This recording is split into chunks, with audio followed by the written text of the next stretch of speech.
आज की वीडियो भगत सिंह के ऊपर। कौन थे भगत सिंह? 6 फुट के पंजाब के बंगा गांव में जन्मे वो सिख सरदार जिनकी सोच ने पूरे हिंदुस्तान का नजरिया बदल दिया। तभी तो उनकी मौत के 90 साल बाद भी उन्हें इतना याद किया जाता है। इस वीडियो में हम बात करेंगे शहीद भगत सिंह जी और उनके कुछ जबरदस्त फैक्ट्स के बारे में। तो प्लीज इस वीडियो को स्किप किए बिना पूरा देखिएगा। तो बिना टाइम वेस्ट किए इस वीडियो को शुरू करते हैं। भगत सिंह का जन्म 28 सितंबर 1907 को हुआ था और ये बचपन से ही पढ़ाई में बहुत तेज हुआ करते थे। इन्होंने अपने सिलेबस से अलग 50 सब्जेक्ट्स की बुक छोटी सी उम्र में ही पढ़ डाली थी। लेकिन भगत सिंह के दिल में क्रांतिकारी बनने की भावना जलियांवाला बाग कांड के बाद उठी। 13 अप्रैल 1919 को जब जलियांवाला बाग में जनरल डायर ने ओपन फायर का ऑर्डर दिया था, तब उस हादसे में हजारों लोग मारे गए थे। ये इंसिडेंट भगत सिंह के दिमाग में बैठ गया था। उस वक्त भगत सिंह मात्र 11 साल के थे और वो अपने घर से 40 किलोमीटर पैदल चलकर जलियांवाला बाग पहुंच गए और वहां से उस मिट्टी को उठाकर घर ले आए, जो कि उन लोगों के खून से सनी थी जो उस हादसे में शहीद हुए थे। भगत सिंह उस मिट्टी को देखकर बोले कि मैं अपने हर एक शहीद भाई बहन का बदला इन अंग्रेजों को मार कर लूंगा। भगत सिंह गांधी जी को बहुत मानते थे और उन्हें पूरा विश्वास था कि वो हिंदुस्तान को आजाद करवा देंगे। सन 1920 में गांधी जी ने नॉन कोऑपरेशन मूवमेंट शुरू की। वो कहते थे हमें लड़ना नहीं है, बिना लड़े गोरों को यहाँ से भगाना है। नॉन कोऑपरेशन मूवमेंट यानी कि असहयोग आंदोलन, मतलब अंग्रेजों का कोई सामान ना ही खरीदेंगे और ना ही बिकने देंगे। शहीद आजम भगत सिंह गांधी जी के इस विचार से बहुत प्रभावित हुए और उन्होंने भी इस मूवमेंट को ज्वाइन कर लिया। लेकिन 4 फरवरी 1922 चोरी चोरा, जो कि एक जगह है गोरखपुर डिस्ट्रिक्ट में, वहाँ एक कांड हो गया, यानी कि इंसिडेंट हो गया। उस वक्त भगत सिंह 14 साल के थे। जब प्रदर्शनकारी वहाँ शोर मचा रहे थे, तब पुलिस ने उन्हें प्रदर्शन करने को मना किया, लेकिन भीड़ मानी नहीं, जिसके बाद पुलिस ने वहाँ हवाई फायर की और पता नहीं गलती से या फिर जानबूझकर उन प्रदर्शनकारियों में से 3 लोगों को गोली लग गई, जो कि मेरे को लगता नहीं कि वो गलती से लगी होगी, मगर वो तीनों प्रदर्शनकारी उसी वक्त वहीं पर उन लोगों ने दम तोड़ दिया। आपको ये जानकर बुरा लगेगा कि वो सभी पुलिस वाले भी हिंदुस्तानी थे। जिस इंस्पेक्टर ने वो गोली चलाई थी वो भी एक हिंदू ही था। जिसके बाद भीड़ और भी ज्यादा भड़क गई और उन्होंने पुलिस पर अटैक कर दिया और पुलिस झटके मारे पुलिस स्टेशन के अंदर छिप गई, मगर लोग गुस्से में थे, इसलिए उन लोगों ने पुलिस स्टेशन पर बाहर से आग लगा दी, जिसमें 22 पुलिस वाले जलकर वहीं मर गए। इस हादसे से गांधी जी को बहुत बुरा लगा। वो बोले कि तुम लोगों ने पुलिस पर अटैक क्यों किया? ये तो वायलेंस है, तुम लोगों ने रूल तोड़ा है, तुमने हिंसा की है, इतने पुलिस वालों को तुमने खामखा मार दिया, इसलिए मैं नॉन कोऑपरेशन मूवमेंट वापस ले रहा हूँ। नॉन कोऑपरेशन मूवमेंट अपने चरम पर थी, लेकिन गांधी जी ने बिना ज्यादा सोच विचार किए उस मूवमेंट को टर्मिनेट कर दिया। जैसे ही ये बात भगत सिंह को पता चली कि गांधी ने मूवमेंट को बंद कर दिया है, वो परेशान हो गए, क्योंकि मूवमेंट अपने चरम पर थी और उन्हें पता था कि ये मूवमेंट कुछ देर और चल गई तो हिंदुस्तान बहुत जल्दी आजाद हो जाएगा। लेकिन जिसके बाद भगत सिंह ने ठान लिया कि अब वही कुछ करेंगे, उन्हीं को देश आजाद करवाना है। भगत सिंह के पिता एक किसान थे। जब भगत सिंह 11 साल के थे, तब वो अपने पिता से पूछते हैं कि आप जमीन में आम की गुठली क्यों बो रहे हो? तो उनके पिता जवाब देते हैं, मैं ऐसा इसलिए कर रहा हूँ ताकि ये कल को पेड़ बने और इस पे बहुत सारे आम लगे। लेकिन भगत सिंह क्या बोले? भगत सिंह तो भगत सिंह है ना, चाहे वो बच्चे हों, लेकिन दिमाग तो उनका क्रांतिकारियों वाला है।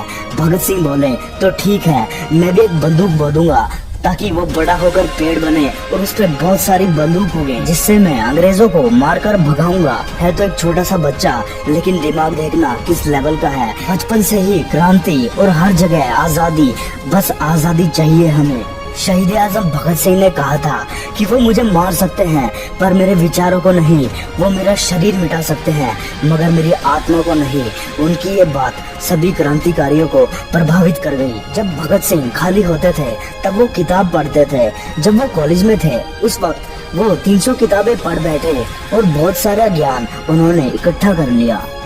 जब ये 17 साल के थे तब इनके घर वालों ने इनके ऊपर शादी का दबाव बनाया, लेकिन ये शादी नहीं करना चाहते थे। इसलिए ये घर छोड़कर कानपुर आ गए और घर पर एक लेटर लिखकर छोड़ा है जिसमें लिखा था कि शादी करना कौन सी बड़ी उपलब्धि है, शादी तो कोई भी कर सकता है। मैंने अपना जीवन देश को आजाद करने के महान काम में समर्पित कर दिया है। ये कहते थे दुल्हन मेरी दुल्हन नहीं होगी बल्कि आजादी मेरी दुल्हन होगी। जिसके बाद ये चंद्रशेखर आजाद के साथ मिल गए और एक टीम बना ली। 18 साल की उम्र में इन्होंने काकोरी कांड को अंजाम दिया। इन्होंने अंग्रेजी खजाने को लूट लिया। सरफरोशी की तमन्ना अब हमारे दिल में है, देखना है जोर कितना बाजुए कातिल में है। यानी कि सरफरोशी, कटा लूंगा अपना सिर, ये मेरी तमन्ना है, पर कातिल तेरी बाजुओं में कितना दम है वो मुझे देखना है। मेरी तमन्ना बड़ी है या तेरा दम मुझसे ज्यादा है। भगत सिंह दिमाग से बहुत होशियार थे। ये अखबारों में, पत्रिकाओं में अंग्रेजों के खिलाफ लेख लिखा करते थे।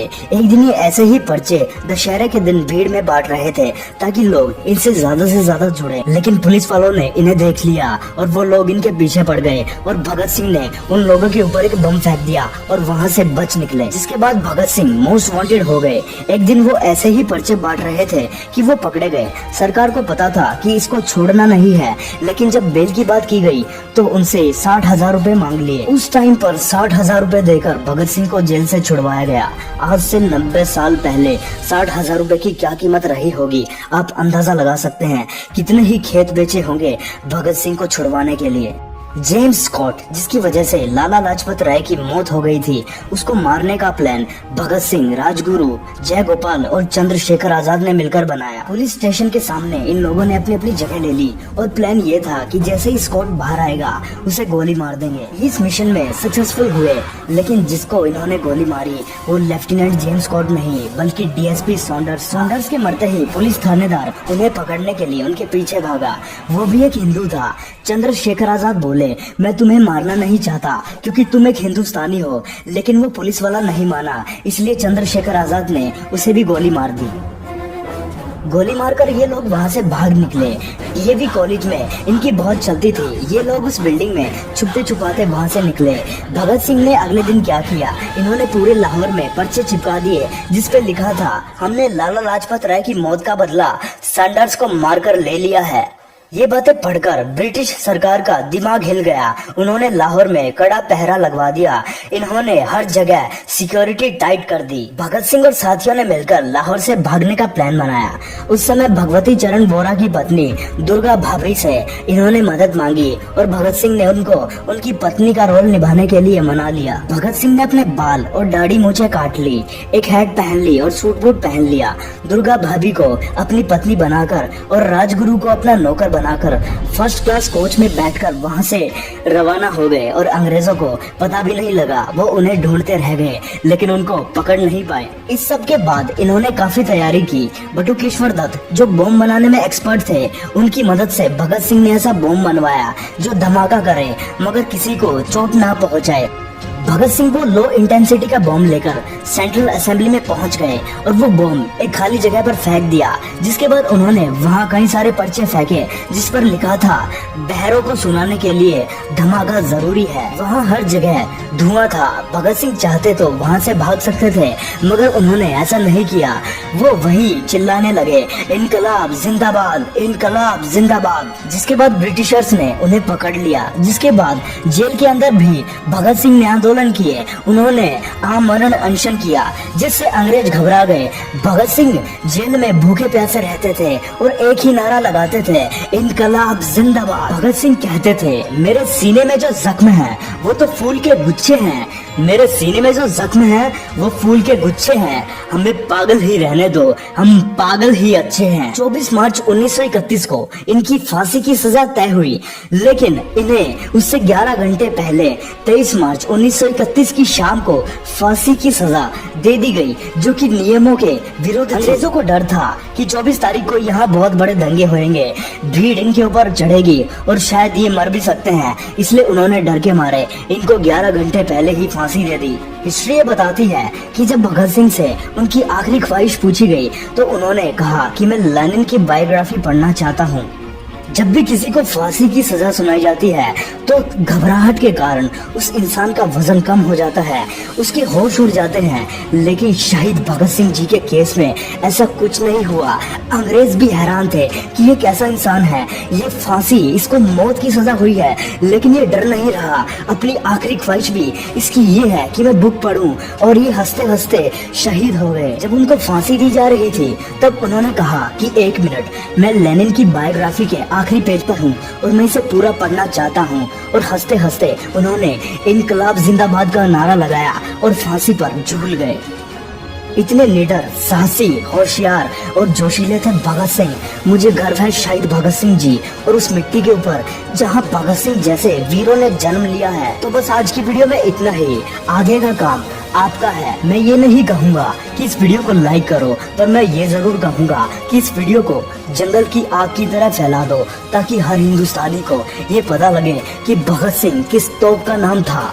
धन्यवाद।